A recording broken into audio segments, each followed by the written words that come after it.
Welcome back, everybody. My name is Dr. Yasmine Flores, and I am your host for the Arts at EPCC. Joining me today is a theater major. Her name is Colleen McCrary. Hello, Colleen. How are you? Good, and you? I am doing very good. I'm excited to have you on the show. I love to talk to students because you all take me down a new path, right? I talk to a lot of our professors here at the college, and I already know what they're gonna say, right? Because we all go to the same events, we all do the same trainings, and so a lot of times they're repeating things that I'm already familiar with. But the students take me down a very different way, and so today I want you to tell me, let's start off with where so you said you were from El Paso a little bit earlier, born and raised. Yes. Awesome. What high school did you go to? I went to Harmony Science Academy. Okay, Yes. awesome, very good. And so you came to EPCC. Did you already know you wanted to be a theater major?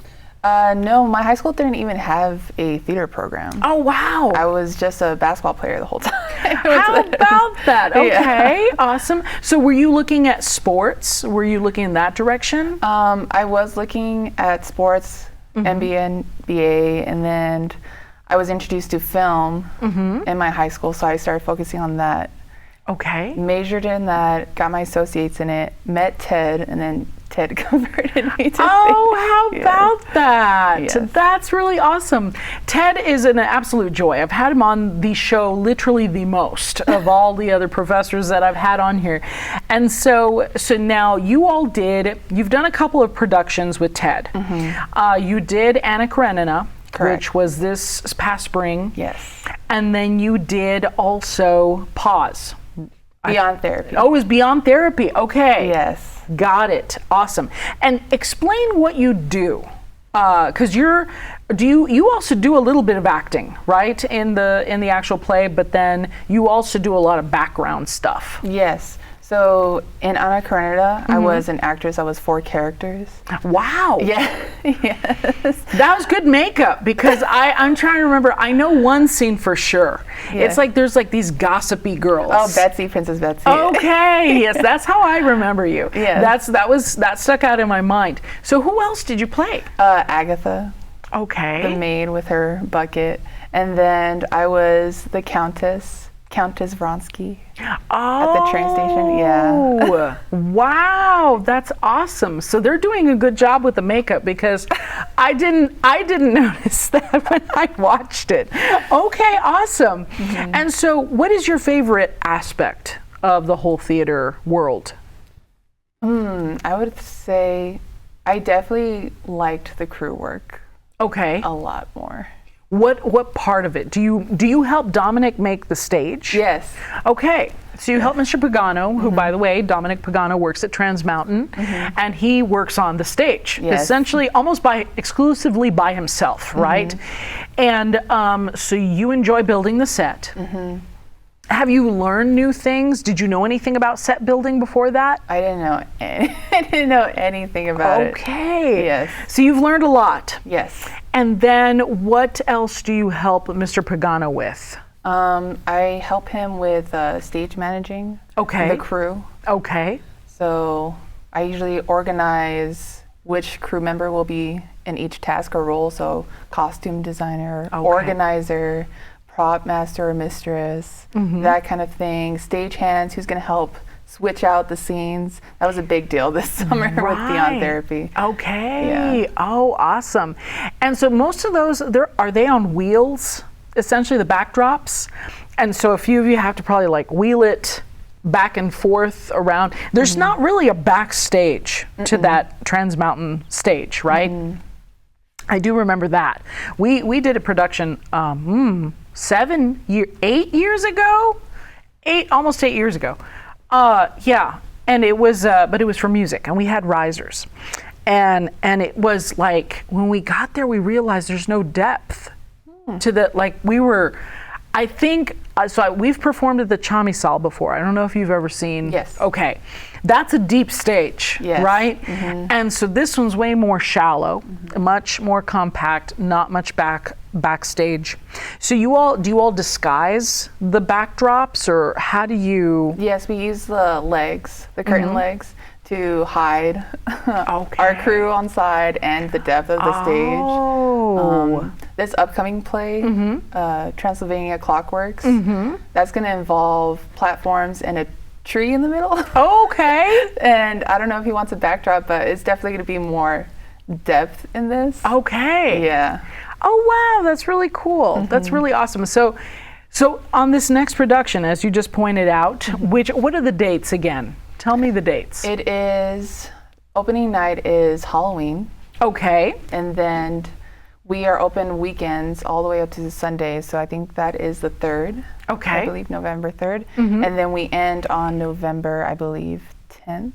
Okay, so it's got a good run. Yes. Nice. And so this is Dracula, right? Yes. Okay, so Bram Stoker's Dracula. Oh, nice. Very exciting. And so what are some of the interesting things that you all have had to do for this coming production? Number 1, figuring out if we want fangs on our characters. Oh, that's true. Yes. What did we vote? He's still undecided. He's undecided. I keep pushing for it, but we'll see. He thinks it might be a little hokey, maybe. Yeah. Makeup change. That's going to be a big contribution to this one. Wow. Because it's going to be a progressive decay with one of the actors. Okay. So we need to slowly see that rotting flesh. Oh, wow. Yeah, so that's another thing. We've been offered help from the fashion department to help us with costumes. As they have in the past. Yeah. Yeah, yes. the dress for Anna Karenina was gorgeous. Oh, gosh, it was beautiful. Wasn't it? And then she came out and you're like, well, somebody spent some money on that, right? Like, I know. that was a really exquisite dress. And so, yeah, they did a stunning job. I'm so glad that you all are able to work with the fashion department, which is another major here at EPCC, by the way, right? Fashion tech. And so do you all work with Mr. Admendadis? He's actually interior design. Maybe not, because yeah, if you're ever curious and you walk over to that area, and this goes for you all at home as well, if you are at Trans Mountain and you walk to that new annex, it's not just fashion tech, it's interior design over there. Oh, really? Yes, it's Rick Armendadis. Yeah, and he does a beautiful job. So I don't know if Dominic ever taps into that department, but that's something that he can do. You know, they can do some interesting things. I know I had talked to him about doing some bulletin boards, because it's like anything that's like industrial type work, they can do that. Yeah. So an FYI for you, right? And that's another major, interior design. So okay, so you have the Dracula thing. How many main characters? There is 7. Wow. 3 girls, 4 male. Okay. Yes. And I don't know how the original Dracula starts. I mean, there's so many variations on the story, right? That, and I don't want to spoil it for those people that might head on over. But what can you tell us? You mentioned somebody is decaying. Yes. There will be someone decaying. There will be some. I don't know how much decay we're talking about, but there will be some sort of decay. That's hilarious. Yeah. And so, are you one of the main characters, or are you just doing background? I'm just doing director assistant stage management. Okay.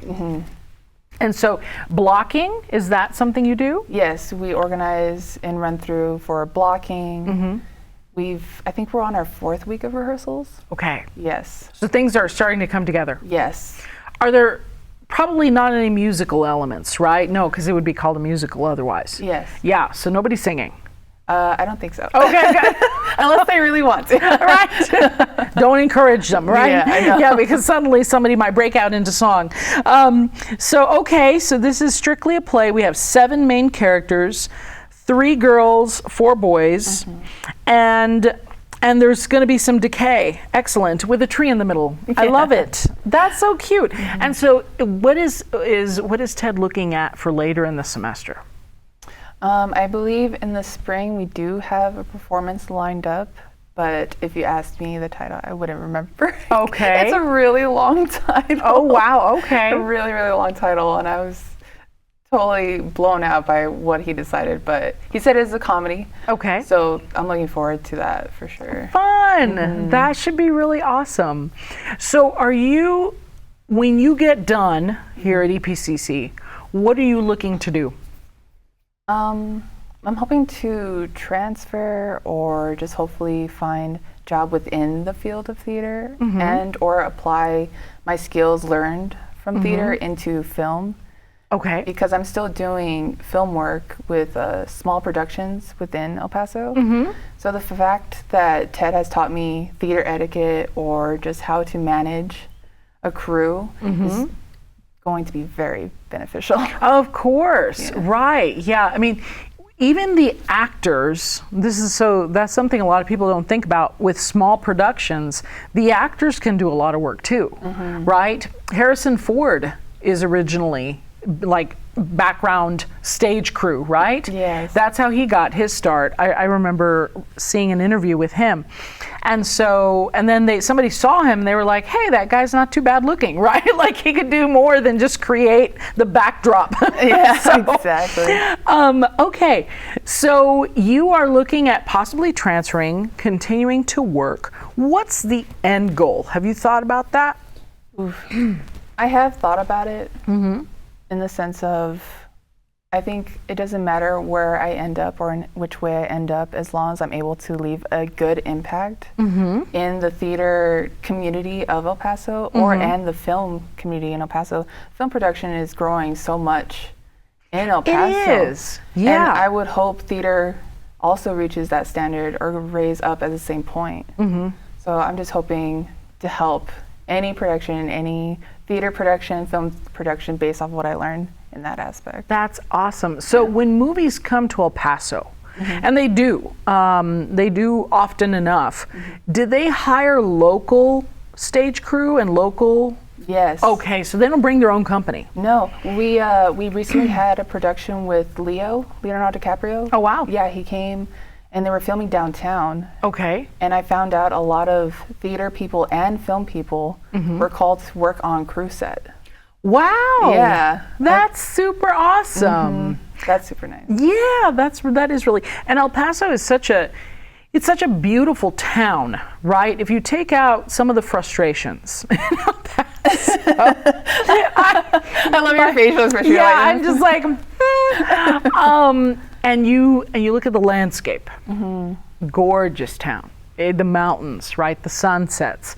There's a lot of things here that people underestimate, people that don't live in El Paso, they underestimate it, and then once they get here, especially military folks, we get a lot of people that just decide to retire here because they're like, hey, wait a minute, why am I going to go back to all the snow, right? Like, what am I thinking, right? If they're originally like from Minnesota or something.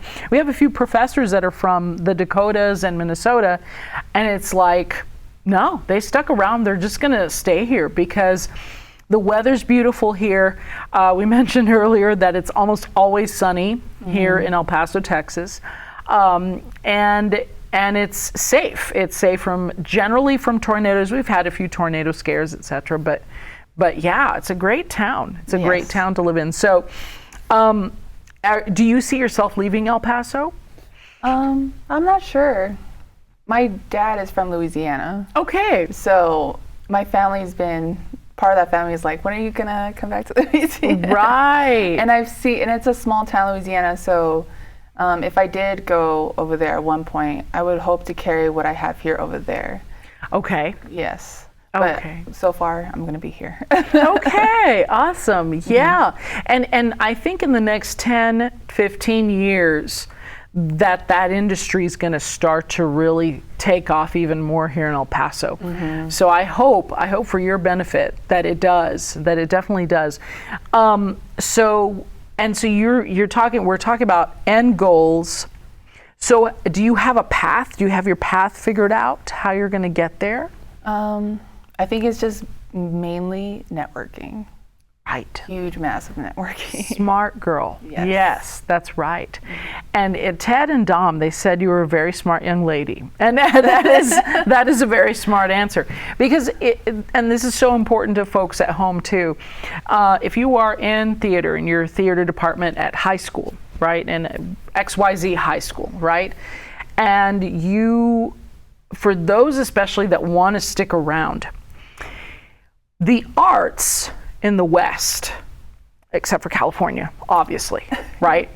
But the arts in the West are not the big, it's not the big money maker that it is in the East, right? In the Eastern United States. So when you do start to kind of create this niche for yourself, you have to really be very smart about what the needs are in the community and see what you can offer, right? What gifts do you have that you can offer to your community? Because at the end of the day, that's how you're going to be the big seller, right?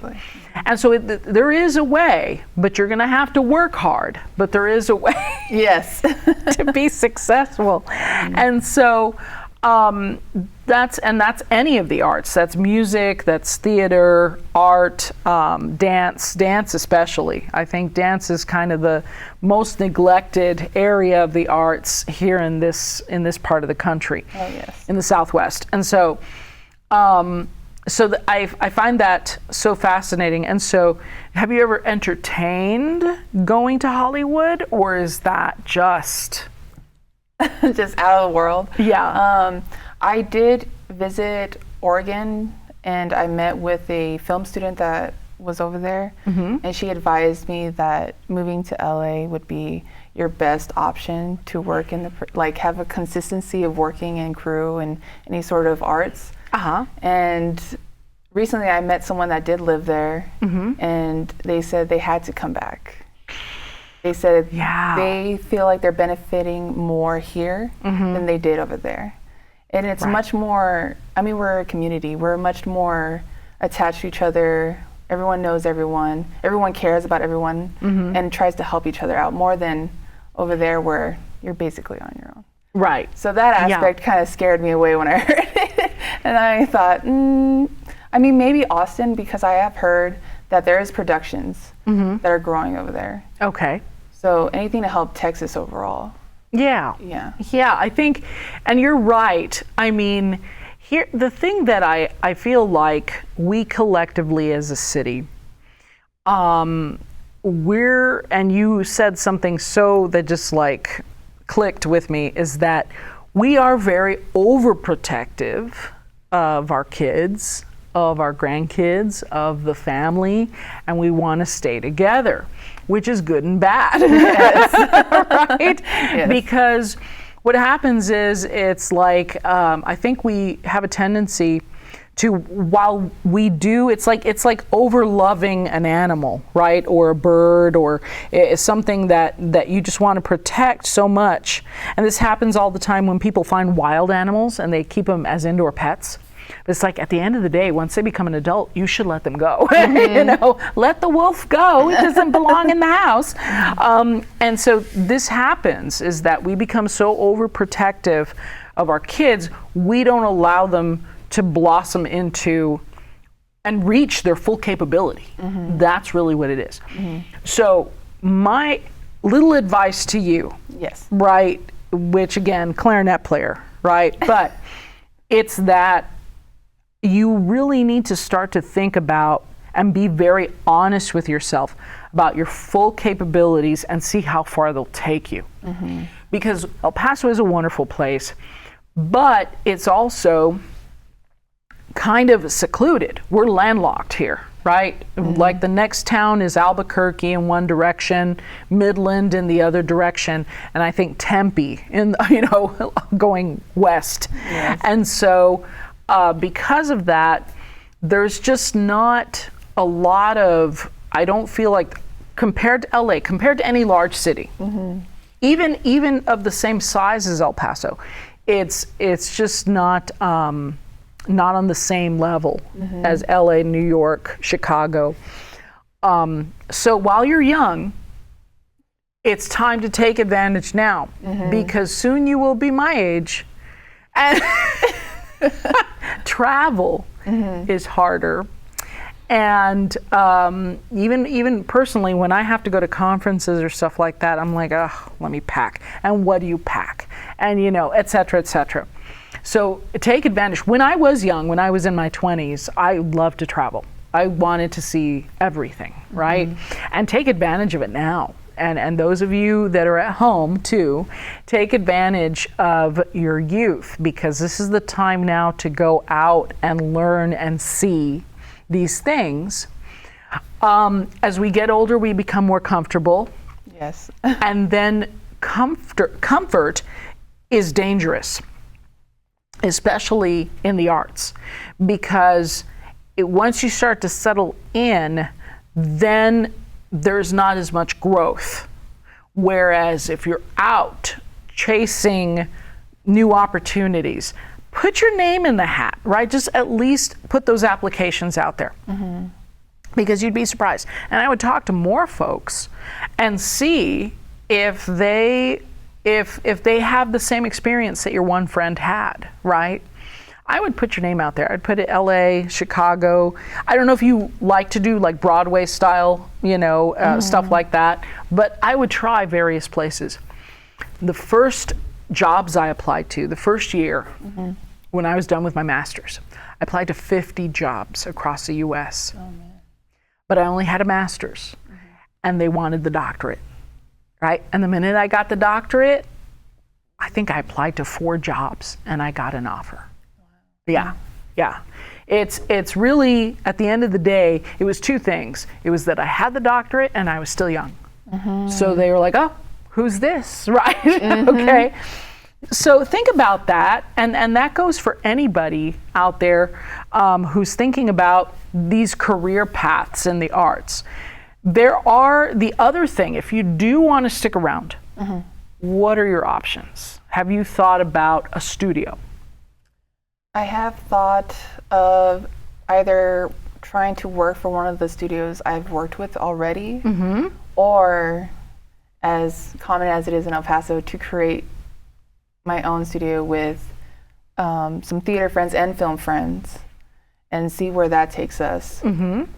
So, but I have also been offered to go to New York and work for a family film production from over there. Yes. And it scares me a little bit. Go, do it. You know what? Because you're not going to be offered that again. Yeah. Like you will, but the offers start to dwindle. Okay? As you become more and more mature, those offers start to dwindle. So while you've got the offer, go. Pack up that bag. As a matter of fact, don't pack. There's plenty of clothing stores. There's plenty of, take your toothbrush, your shampoo in a little bottle, your Crest toothpaste, whatever kind of toothpaste, right? Toothbrush, and pack and go. And once you get there, you can purchase whatever you need, right? I'm telling you. The clothing stores there, as you know, New York and LA, it's like, the real deal here, right? And again, I love this town, but if you want to talk about stores, it's generally outlets. Oh, yes. Here. And so we're getting what was in a year ago, 2 years ago, right? And not that I mind, my wallet doesn't mind that, right? I'll take it. It's 50% off. I'll gladly take it. But I would say that to anybody. And if you can take a relative, if you can take a friend and you feel safer that way, then great. But if you can't, just stay in constant communication with them, right? And they want to make sure that their mija, their mijo, whatever, are fine. Did you get there okay, right, etc. I would say do it. And then let's say it doesn't work out. You get there, you work for a while, you're not liking it, it's too cold, because New York is cold. Okay, I auditioned for Eastman for my master's. It's in Rochester, and it was, January or February. Oh my gosh, it was -10. Oh my gosh. And so I was at this, and me still being naive, I was in this, it was like a Super 8, right? It wasn't Marriott, let's put it that way. It was like a motel. And I go to the front, and I said, I'm gonna go I see that down the road, if I look at MapQuest, you don't know what MapQuest is. If I look at MapQuest, I see that down the road, there's a coffee shop, and it was a chain. I can't remember what the chain was called, but I said there's a coffee shop, and I'm going to walk down. And he said, "Ma'am, it's -10 right now." I was like, I should be fine. I have 3 coats on, right? I looked like the little boy in A Christmas Story. Oh yes. Right, walking around, and I step outside. I ran because my legs were burning. Oh my goodness. Your legs burn from the cold when it's that cold. Yes. Like here, it's cold. Your legs just shiver, right? And you just feel cold.